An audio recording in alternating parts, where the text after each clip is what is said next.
ఇష్టం లేకుండా తాళి కట్టావని ఏడ్చే రకం కాదు నేను. జుట్టు పట్టుకొని ప్రేమలోకి ఈడ్చే రకం. ముసలాడువై చచ్చేంత వరకు ప్రేమించు.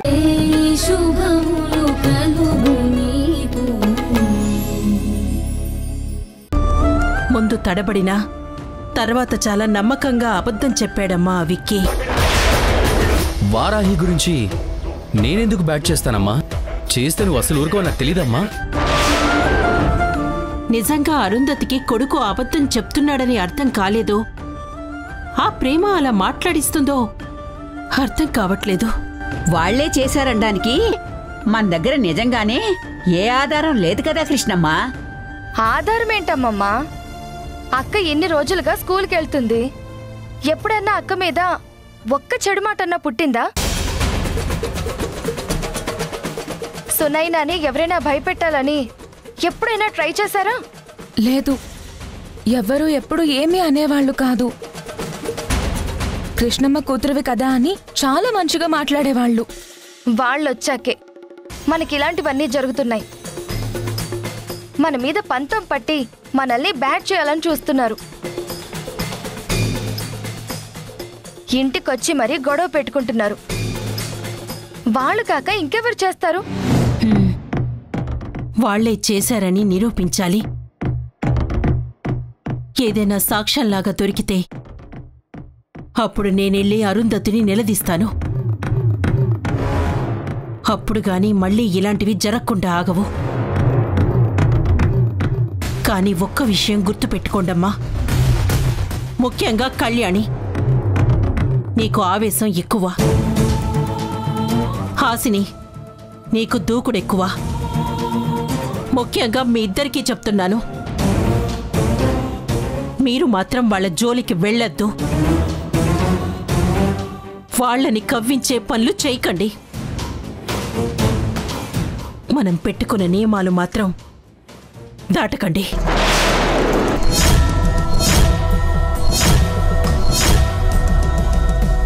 ఏంటమ్మా నియమాలు? మగాల్ని నమ్మకూడదు, రహస్యాలు ఉండకూడదు అని రూల్స్ చెప్తావు. వాటి వల్ల ఏమన్నా ఉపయోగం ఉందా?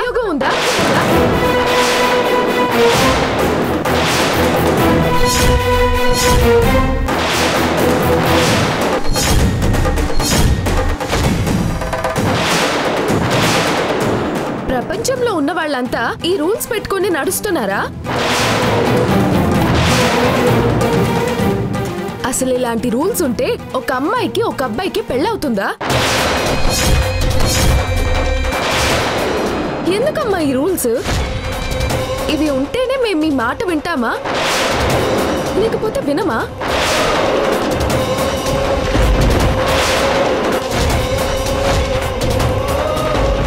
అమ్మా, మాకు నీ మీద ప్రేమ ఉందమ్మా. ఆ ప్రేమ చాలమ్మా మేం పద్ధతిగా ఉండడానికి. ఇన్ని రూల్స్ అవసరం లేదు. హాసిని, చాలా ఆప్తావా? అక్క, ఈ రూల్స్ వల్ల మనమేం పెద్దగా సాధించిందేం లేదక్క. ఇంత జరిగాక ఇప్పుడు మనం ఈ రూల్స్ ప్రకారమే నడుచుకుంటూ బయటికి వెళ్తే మనల్ని గౌరవంగానే చూస్తారనే నమ్మకం ఉందా? వీళ్ళు రూల్స్ చెప్తారా, పాటించరు అని కమెంట్స్ చేసే వాళ్ళు ఉండరా? మన రూల్స్ చూసి పద్ధతిగా ఉంటున్నారు అని ఎంతమంది అనుకుంటున్నారు?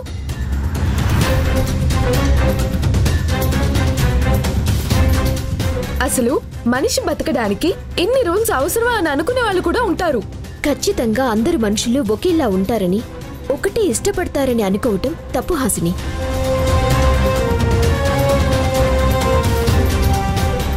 కానీ మనం ఇన్ని రోజులు ఇంత గౌరవంగా, ఇంత సేఫ్గా పెరిగామంటే దానికి కారణం మాత్రం అమ్మ పెట్టిన రూల్సే.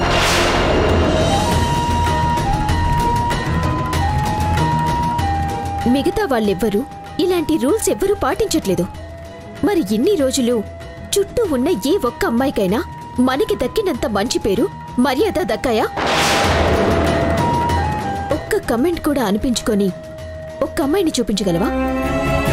కానీ విక్కీ వాళ్ళు రాకముందు వరకు మనల్ని ఒక్కళ్ళు కూడా చెడ్డ దృష్టితో చూడలేదు. ఇది కాదంటావా?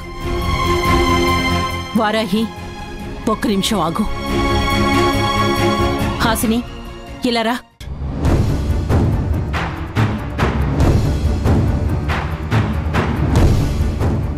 నాకొక విషయం చెప్పు. నువ్విన్ని రోజులు నేను పెట్టిన నియమాల గురించి ఏదో ఒక మాట అంటూ ఉంటుంటే చిన్నతనం వల్ల మాట్లాడుతున్నావేమో అనుకున్నాను. కానీ నువ్వింత మాట్లాడాక నాకొకటి అర్థమైంది. నీకీ నియమాలంటే అస్సలు ఇష్టం లేదు. అవి ఇష్టం లేదంటే అవి పెట్టిన నా మీద కూడా నీకు... అమ్మా,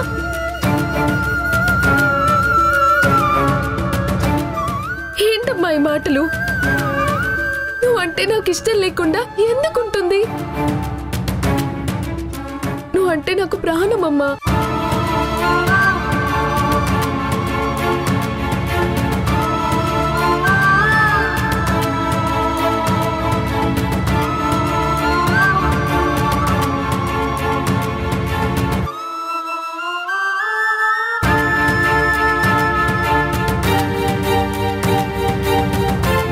చూడమ్మా, నేనీ నియమాలు పెట్టటానికి కారణం నాలాగా మీరెవ్వరూ మగవాళ్ల వల్ల ఇబ్బందులు పడకూడదని, ఏ కష్టం అనుభవించకూడదని.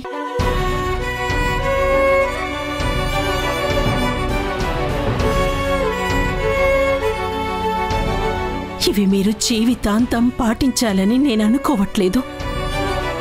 మీకు మంచి సంబంధాలు దొరికి పెళ్లిళ్ళయ్యాక మీ జీవితాల్లో మీరు కుదురుకునే వరకు పాటించాలని కోరుకున్నాను.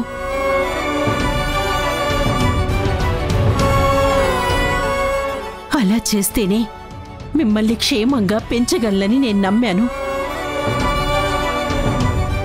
కాబట్టి మిమ్మల్నందర్నీ ఇదిగో ఈ రూల్స్ మధ్య పెంచుతున్నాను.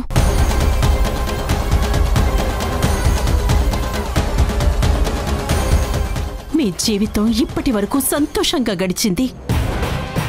ఒక మంచి అయ్య చేతిలో పెట్టాక మీకు అతనే రక్షణ అనుకుంటున్నాను.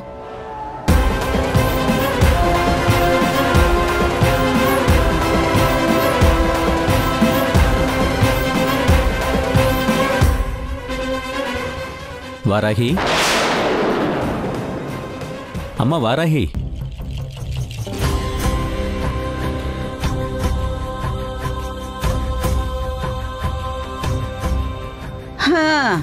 సమస్య ఎలా తీర్చుకోవాలా అని మాట్లాడుకుంటుంటే సమస్య వచ్చి గుమ్మం ముందు నిలబడింది.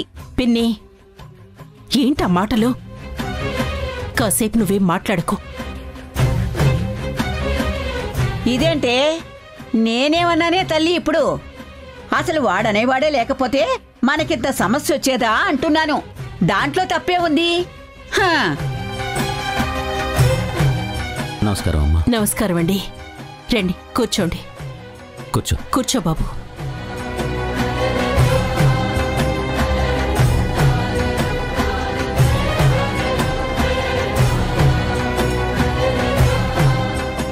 నమస్తే సార్. నమస్తే.